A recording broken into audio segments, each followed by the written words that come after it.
ministre de l'Agriculture, des Pêcheries et de l'Alimentation et ministre responsable de la région du Centre du Québec, M. André Lamontagne, était de passage à Grande-Rivière pour annoncer un montant de 24,07 millions de dollars accordé à Mérinov pour son projet de carrefour de l'innovation en pêche et en aquaculture qui sera situé dans l'ancien bâtiment du CANAP, sur le Carrefour national de l'aquaculture et des pêches. André Lamontagne mentionne que ce montant provient de deux ministères.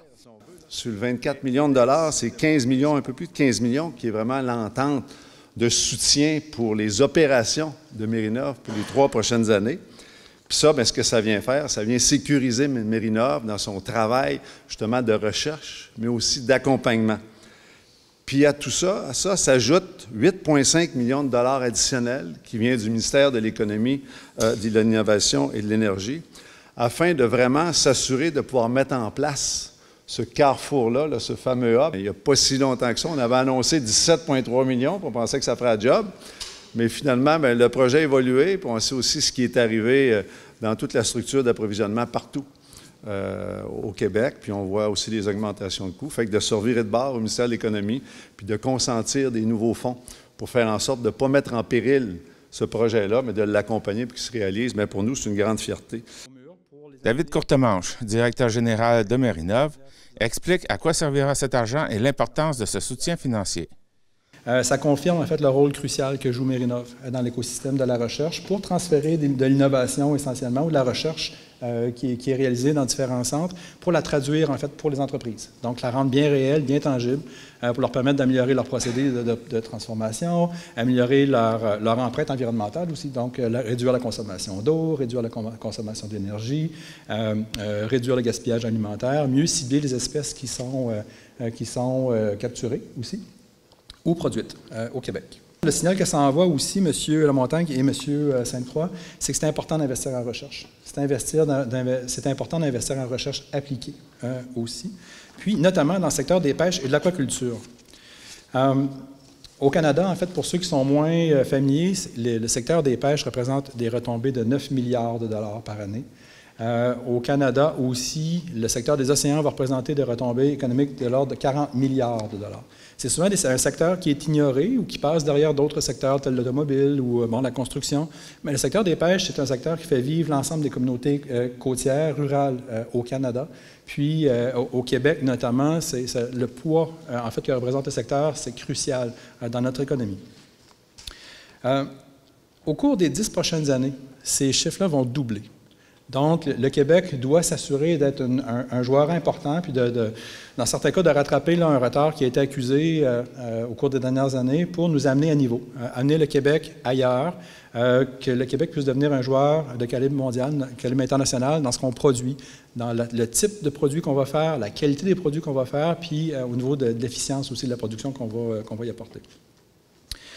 L'industrie va devoir faire un virage important vers l'innovation au cours des prochaines années. Puis, ces nouvelles infrastructures de recherche qui vont être construites à partir essentiellement la semaine prochaine, ça va permettre aux entreprises de bénéficier finalement d'un support ou des expertises qui sont présentes chez nous pour les amener ailleurs, pour leur permettre de faire la transition.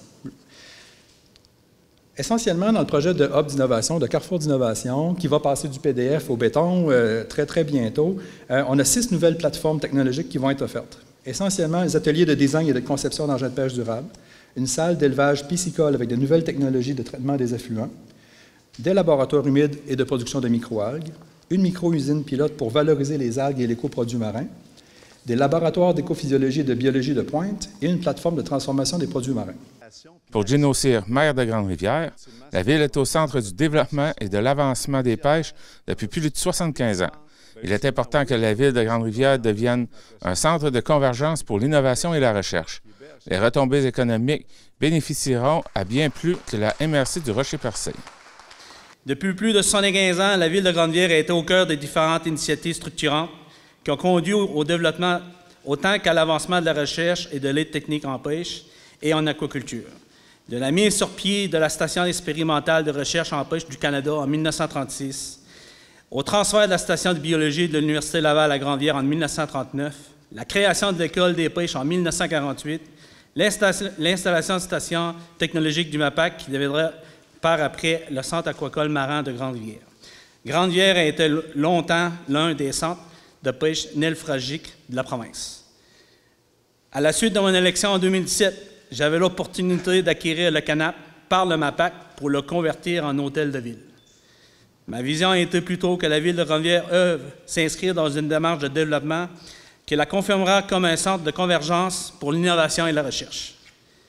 Le Conseil municipal a orienté sa stratégie de développement afin de favoriser et stimuler la synergie entre les différents acteurs majeurs, que sont Mérinov, le plus important centre de recherche appliqué dans les domaines des pêches, de l'aquaculture, de la transformation et de la valorisation des produits aquatiques au Canada, et l'EPAC, une institution de formation qui, grâce à des développements d'avant-garde, continue de se démarquer, entre autres en téléenseignement, ainsi que des entreprises de transformation des produits de la mer modernisés et des entreprises de services techniques.